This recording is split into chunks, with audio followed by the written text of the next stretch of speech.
Wander Middle-earth in the Lore of the Rings podcast, where we wander the world of J.R.R. Tolkien. In the Lore of the Rings podcast, we explore the inspiring tales and rich mythology of Tolkien's Lord of the Rings legendarium, and connect it to the movies and the new Rings of Power series, available on Apple Podcasts, Spotify, Google Podcasts, and more. You'll find a new, lore-packed episode every Thursday. Come wander and not be lost with the Lore of the Rings podcast. Hi, it's Jeff, host of the podcast. My latest author interview will be up in just one moment. I'm not going to ask you to buy anything. I'm not going to ask you to go and review the podcast. What I am going to do is take just one brief moment and ask you to recommend the podcast to just one friend. If you're a writer, or if you're someone who just loves books and you love this podcast and the interviews that I do, all that I ask is that you recommend the podcast to just one friend. Thanks a lot. Welcome back to the Reading and Writing Podcast. My guest today is Zibby Owens, author of the new book, Bookends, a memoir of love, loss, and literature. Zibby is the host of her own books podcast, Moms Don't Have Time to Read Books, and she is a regular columnist for Good Morning America and a frequent guest on morning news shows recommending books. Best-selling writer Kristen Hanna wrote about Zibby's new memoir. I knew Zibby was an ardent supporter of authors, but I didn't realize she was such a fantastic writer herself. Insightful, helpful, authentic, and unifying. The tone of this beautifully written, memorable memoir is just so Zibby. A great choice for every busy mom. Zibby, welcome to the podcast. Thank you for having me. Sure. Well, if someone listening hasn't yet heard about your book, Bookends, a memoir of love, loss, and literature, how would you describe the memoir? I would say it is my deeply personal story chronicling some of life's big plot twists. And it takes me through the journey of discovering my voice again in my 40s. It starts off in my childhood and interweaves the books I was reading at all the key moments in my life and why books have become the centerpiece of my career and the love of my life. And it goes through a lot of things that many people can relate to: grief, trauma, eating issues, friendships, motherhood, reinvention, falling in love, family. I don't know. It's wide in scope in terms of years covered, but the focus is always back to books. That's wonderful. I'm curious, do you remember the original idea or impetus that led you to write Bookends? I've been trying to write a memoir of some kind for a long time. It started when I lost my best friend, Stacy Sanders, on 9/11. She was my college roommate and best friend.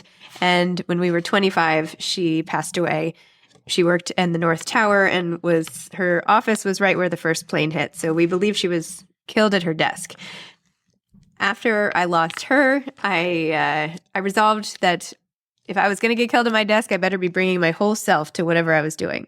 So that's informed my career.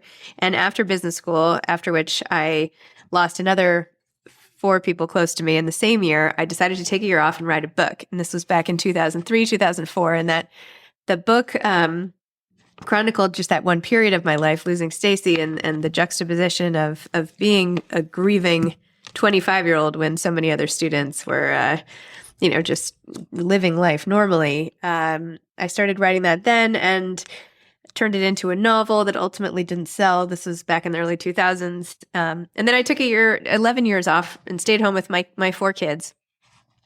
And recently, then I ended up actually getting divorced and having time to write again. And then I decided to pick this up one more time because I really wanted to get that story about Stacy out in the world and to kind of urgently share the secret, which I think anyone who's gone through tragic loss learns quickly, which is that life is short, and that's not just theoretical. It's very, very present at all times. And from one moment to the next, you have to live life like that's your last day, and infuse it with meaning. So those are some of the reasons. And I wanted to make other people feel less alone in whatever their journey was. And I feel like it's very easy for me to write about my feelings and emotions and experiences in a way that makes other people relate to them. So that's why I did it. That's interesting. And it's interesting that you mentioned Stacy. I was kind of conflicted about talking about that, only because I was getting out of Grand Central Station on 9/11 after the first plane hit. I didn't lose anybody in the attack, but I watched both the towers fall from my office in Midtown. And I don't know. I think for some people who are so used to seeing stuff on TV, tragedies, I think like unless you were in New York that day, you can't imagine what that experience was like. I'm still kind of, even like my voice is shaking saying this because just all those emotions. Do you feel like books and reading helped you deal with your grief? Yes, books and reading helped me through grief then, and even more recently, my husband lost his mother and grandmother to COVID in the early days of COVID. His mother after a 6-week illness with it in the hospital. And that was horrendous. And yes, I dove into work, I should say. And talking to authors, being with authors, focusing on other people's words and not the thoughts that were necessarily in my own head or my own life at the time. And I think that books can provide not only this sense of connection, but also escape that really no other medium can do it quite as effectively. Sure. Well, as someone who loves reading and books, have you always been a passionate reader? I have. I've loved reading since I was a little girl, and it has stayed with me. I was the kid always with a book, taking out huge stacks at the library. In fact, tonight I'm doing, this weekend, in fact, I'm doing 2 events at local libraries where I grew up getting books and attending events. So it's really special to now be going back as an author, which is really neat. Well, what led you from being a passionate reader to, in your words, being kind of a book messenger? And as I mentioned earlier, you have your own books podcast and you're regularly being quoted on book recommendations. How did that come about? Well, it was not the plan. I was always sort of an unofficial book messenger to friends and family, recommending books. When people would go on vacation, they would ask me what to read and all of that. But it didn't occur to me to do that in any professional context. I hadn't been in the publishing industry, really. I had worked in marketing. And I really, though, wanted to sell this book. And at first, I thought about selling a book called Moms Don't Have Time to Read Books. After the man who became my second husband suggested that I compile a bunch of recently written parenting essays. So I said, moms don't have time to read books. How could they read that book? And then I thought, that's a really funny title. So I'll just call that'll be the title of the book. Well, he was right, and agents didn't find that funny. So I decided to work on a different book. In fact, I tried to write a book called 40 Love, which ultimately I also turned into this book. And along the way, a girlfriend of mine who's an author realized, I didn't have a platform. It might be hard to sell a book. I wasn't on social media. Yes, I'd been freelance writing since I was 14, but that didn't count in today's world. So she said one day, you should start a podcast. And I was like, what's a podcast? And that's really how it started. I went home. I couldn't even find the podcast button on my phone. I had to download it from the App Store. I listened to a bunch of podcasts, and I Googled how to start a podcast. This was in early 2018.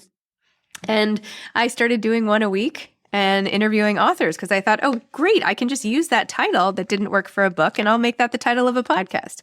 And if that was the title, what would the show be? Well, it would have to be about books and talking to authors. So that's how it happened. That's great. Tired of long waits and rushed care at the ER and urgent care clinic? Next time, stay home and let Dispatch Health bring the power of the hospital to you. I call Dispatch Health. A care team of medical professionals actually come to your house. They're the same caliber of people that you would see if you were at a hospital or an urgent care. Dispatch Health can treat most non-life-threatening emergencies. They can do the x-rays, they can do stitches. Urinary tract infections, blood test, urinalysis, ultrasound. It's almost everything that they can do at the ER. You never feel rushed. They're there for you and only you. I felt like their only patient. And it costs no more than a trip to urgent care because Dispatch Health is covered by most insurance, including Medicare. See if we serve your home at dispatchhealth.com. Dispatch Health really went above and beyond. It's wonderful to have care come to your home. House calls are back, and they're better than ever. Learn more at dispatchhealth.com. I'm curious, do you have a favorite time or place to read? I always read at night before I go to bed, but that's probably not my favorite. That's like my default. I mean, if I had my way, I would say maybe just reading by the ocean or by the water somewhere, by the pool at a beach with a light breeze. I don't know, something like that. But that's not my life today. That sounds great. I'm curious, do you have comfort books that you go back to and reread? I really don't. I don't like to reread. I have reread only a handful of books because I love them so much. When I read them, I wanted to see, like, wait, why did I love this one so much? What was it about that? So I can only even think of a handful of books I've reread. Except for every single children's book I've read to my kids. I've read like 1,000 times. But grown-up books, no, I don't reread them. That's great. Well,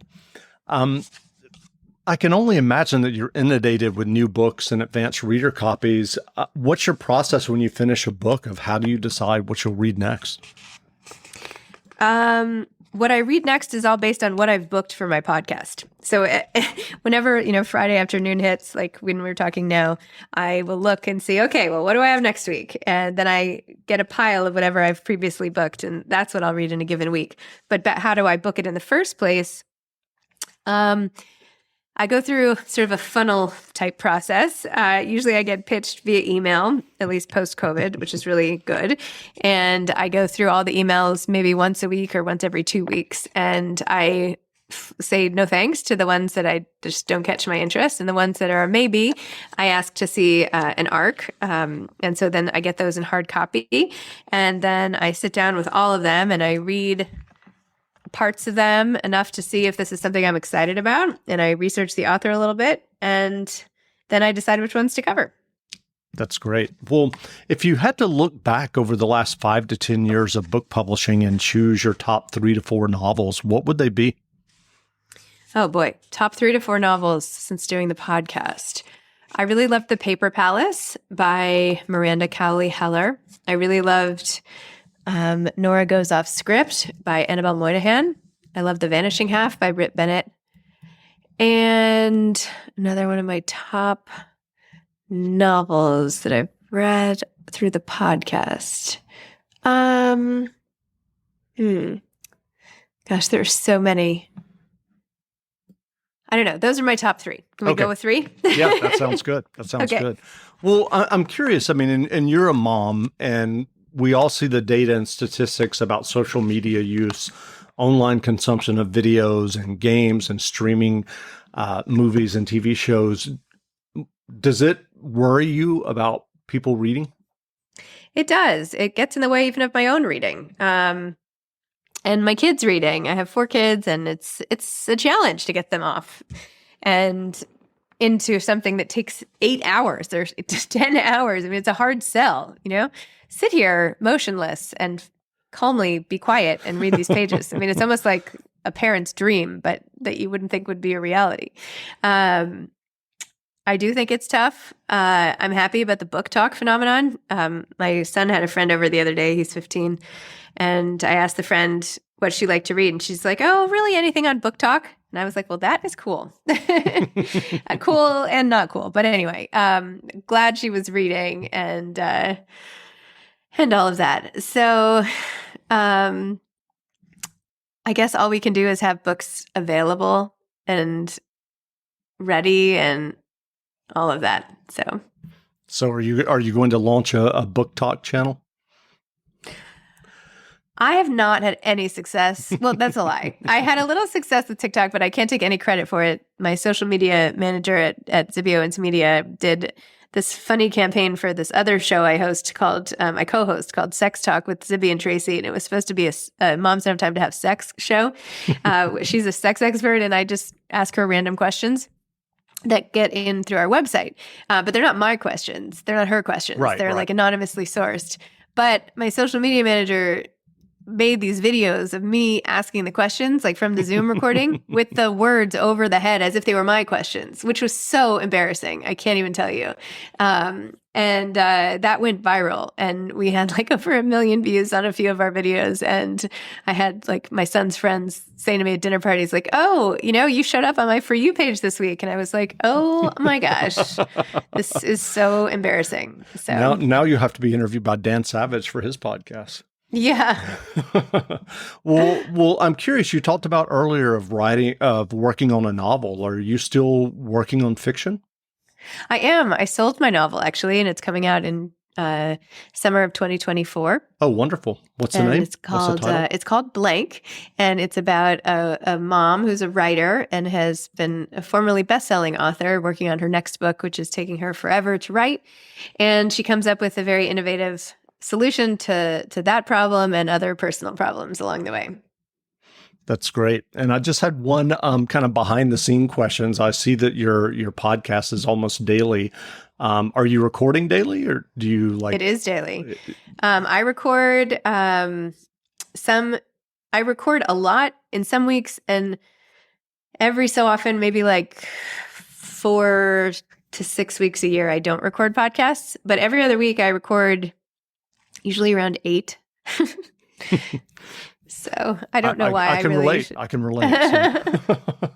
Well, where can people find you online if they'd like to learn more about you and your memoir and your podcast and all that you're doing? Yes, my website is zibbyowens.com. And I also have a website for the book, which is bookendsmemoir.com. I'm on Instagram at Zibby Owens, and I'm on there way too much. And that's about it. I'm on all the channels. I'm on Facebook. I'm on Twitter at Zibby Owens. I'm around, but my hub is Instagram and also zibbyowens.com. That's great. Well, again, we've been speaking with Zibby Owens, author of the new book, Bookends, a memoir of love, loss, and literature. And as we mentioned, Zibby is the host of her own books podcast, Moms Don't Have Time to Read Books. So go take a listen. And her memoir is on sale now. So go buy a copy. And Zibby, thanks for doing this interview. Thanks for having me. I appreciate it. Absolutely.